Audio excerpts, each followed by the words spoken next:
Well, and I've read this on the internet where people of knowledge says, I take a wire wheel, and oh golly, don't do that. Whatever you do, if someone had to read that article. Wire leaves residue, and the residue is metal. And the metal will rust over a period of time. It just happens. And so you've actually hurt the stone rather than help it. The best thing to use is just your hand at first, maybe a nylon or a, I can't think of the word, it's a natural bristle brush. Boar bristle. Boar? Boar bristle, yes. I've never heard that, but I'm going to take your word for it. A natural bristle brush, I can't think of the right to start with a T, but anyhow, just rub it lightly, and a lot of this residue will come off, and you can see what you're looking for. If you have to use any kind of a liquid, a chemical liquid, use ammonia and water. 4 parts of water, 1 part of ammonia. Use lots of it. And after you use ammonia and water, use lots of water to rinse it. Lots of water to rinse it.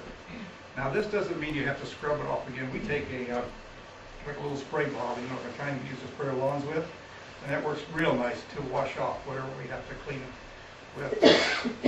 It just, you know, the sediment goes to the bottom.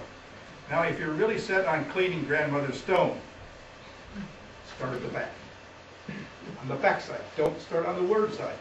Why? Because you're going to learn on the back side on how to do this without hurting the stone. So many people will start right on the front, clean grandma's stone, nice and white, nice and clean, and the back is just as black as can be. They didn't finish the job. They found out the information. So start at the back, start at the bottom, work your way up. If you finish that, then come around the front and do the same thing. The reason we start at the bottom and work our way up, because whatever you're taking off, if you use lots of water to rinse, it'll just rinse it away. It won't stain what you're doing below it. Do we have any questions so far? There's other chemicals that I've, or other cleaning solutions that I've suggested in the handouts. And maybe some of you picked them up, but there's a couple more pieces up here too. They're just right in there. When we're looking for graves, I mentioned different methods. I like the dowsing method because it doesn't take any batteries. It gives me an indication where someone is buried there. Now, how did I start with cemetery building? Well, I'd always douse for water, wires, or tile. And I thought it could be applied to graves also. So I got a hold of a friend. He said, yeah, he says, I'll show you how to do it. His name is Bob Walters from Weldon. Bob got me started with the story that he was involved with the state of Illinois. They purchased 40 acres of land. The state of Illinois had heard that there was a graveyard somewhere on that property. And so Bob got involved with it, and he learned, boy did he learn. When he finished dowsing that 40 acres, it was just in a small area, maybe about less than 10 acres. There was 1,525 graves that he located. We used flags. This is an example. The big ones are back here. We use flags to mark the location. He and some of the state rangers, the help there, had flags all over that place. And the flags told the story of people being come in at night. When I say people, he doesn't know the story because there's no history on this particular cemetery at all. They know there was a railroad close by. They know there was an epidemic someplace. I'm going to pick on Chicago. I mean, that's where they think it came from. And they would bring train loads of dead people in and unload them at this site and bury them. He said, John, the burial started 4 feet apart individually. It went to 3 feet, 2 feet, 1, and the last section was a mass burial. I thought, boy, this cemetery told you a lot of the story, didn't it? Right off the bat, just where the flags were marked. He said, yes, it did. And it's undocumented, but it's there. And today it's strictly a pasture. It's a prairie land, and that's the way it should be. Speaking of prairie lands, our state has gone into a mode of allowing some of their properties that have cemeteries on them to go back to the natural state, back to prairie. They would like to see the grasses and the flowers and this type of thing. However, Mother Nature is showing them that this is a good idea, but they also have to be very vigilant in maintaining that with grasses and flowers. Example, a lot of woody plants will start to grow. Birds will come in and leave you little seeds that will start growing after several years. You may have wild rose, you may have Russian olive, you may have, I can't think of it, it's a big bush. Well, multiflora, that's illegal, but it still happens. Honeysuckles like it. Honeysuckle, thank you, honeysuckle. Just grows like mad. Poison ivy, yeah. All these things show up. So the state has to be vigilant in taking care of this. There's nothing wrong with flowers and grasses, because that's the way it was in here 200 years ago. We had nothing but prairie lands.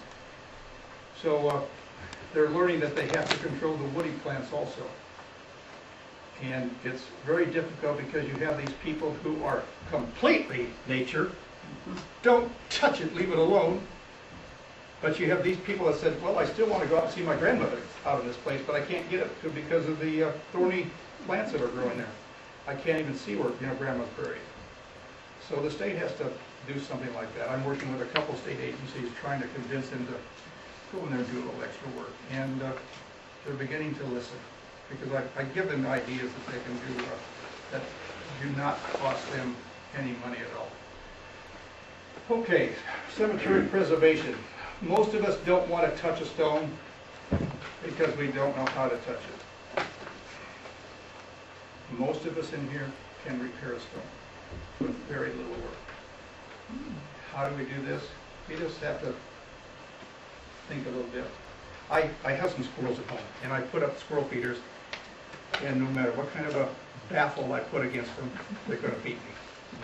And when I look at a stone, I look at the ceiling, how can I write this thing back up the right way? I'm going to pick on a tablet stone. It looks like this. You find them leaning this direction, you find them cocked all over. Most of the time, or so some of the time, they're stuck in the ground. So it's leaning this way. We cut the ground out this way, gently bring it back, pack the dirt back in. Is that stone upright again? 10 minutes? Wasn't hard at all. They're not going to bite you, they're not going to hurt you. But remember, they're 100, 150, 200 years old. So don't use all your strength in the world. If it goes this way, it's going to break, because it's more fragile. If you go left and right, it's a little stronger. Again, it just takes common sense. If it happens to be in a base, well, that's a little more work, and it's a little more expensive because it's more time. But you can still put that thing back up upright, and it'll last for another 25 or 50 years. No problem at all. The larger stones takes a little more work and a little more question back Tree here. roots. Tree roots. Let's just talk about trees in particular. Tree and, yeah, okay. And the roots. Trees and cemeteries don't go together. Period. There is nothing wrong with having trees near a cemetery. So many times I want a nice, I'm going to pick on a willow, I'm going to pick on an oak, I'm going to pick on a cedar tree right next to my mom's grave. It looks very nice the first 5 years. Or let's go 50 years down the road, or 75 years down the road. It's now this size, and mom's grave looks like this. Well, the idea was nice. It was, we thought it was a good idea, but later on it ruined my mother's grave. So trees and cemeteries do not mix. Limbs fall, break stones. Roots grow around stones. We call them tree-eating stones, or stone-eating trees. Just